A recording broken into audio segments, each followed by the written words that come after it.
Good evening all of you. आज हम देखेंगे फाइलम्स हेमिकोडेटा। जो फाइलम्स हेमिकोडेटा है 11th क्लास का जो एनिमल किंगडम चैप्टर है उसका एक फाइलम्स है, फाइलम्स हेमिकोडेटा। देखो फाइलम्स हेमिकोडेटा, हेमिकोडेटा को हम योजक कड़ी भी कहते हैं। अब देखो इसको योजक कड़ी क्यों कहते हैं? योजक कड़ी इसलिए कहते हैं इसको कि पहले फाइलम्स हेमिकोडेटा को कोडेटा के अंतर्गत रखा गया था, कोडेटा के अंतर्गत रखा गया था, लेकिन बाद में इसको कहां रखा गया? नॉन कोडेट्स के अंदर रखा गया।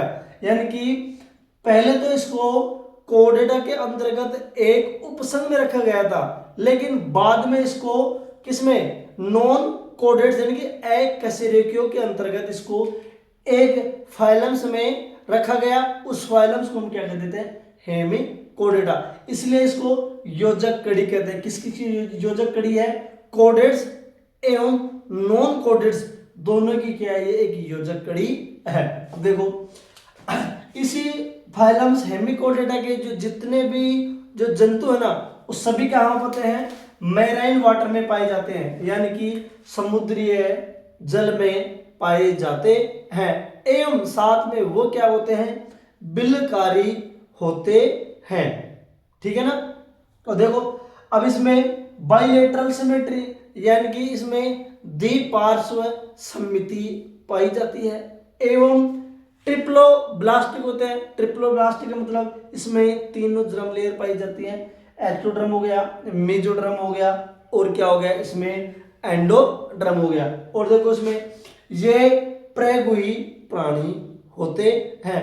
अब हेमिकोडेटा का एक एग्जांपल के द्वारा हम इसको समझते हैं। देखो हमने हेमिकोडेटा का एक एग्जांपल ले लिया, बेलेनोग्लोसस। अब देखो जो बेलेनोग्लोसस होता है इसका जो बॉडी होती है ना 3 पार्ट में डिवाइड होती है, यानी कि 3 भागों में बटी हुई होती है। पहला भाग कौन सा होता है?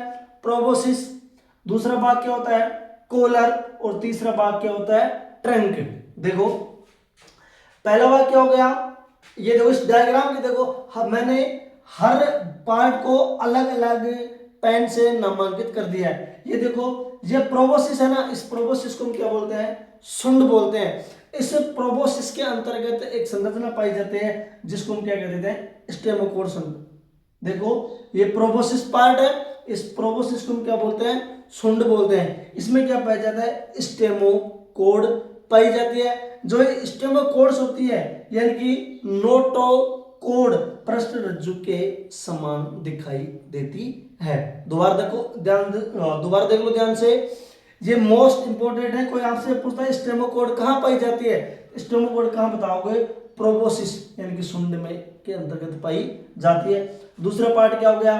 कोलर। और तीसरा पार्ट क्या हो गया? ट्रंक, यानी कि 3 भागों में डिवाइड होता है। एग्जांपल क्या हो उसका? बेलेनोग्लोसस। क्लास कैसी लगी? अच्छी लगी हो तो शेयर करें, सब्सक्राइब करें, बेल आइकन घंटी को दबाएं। जय हिंद, जय भारत।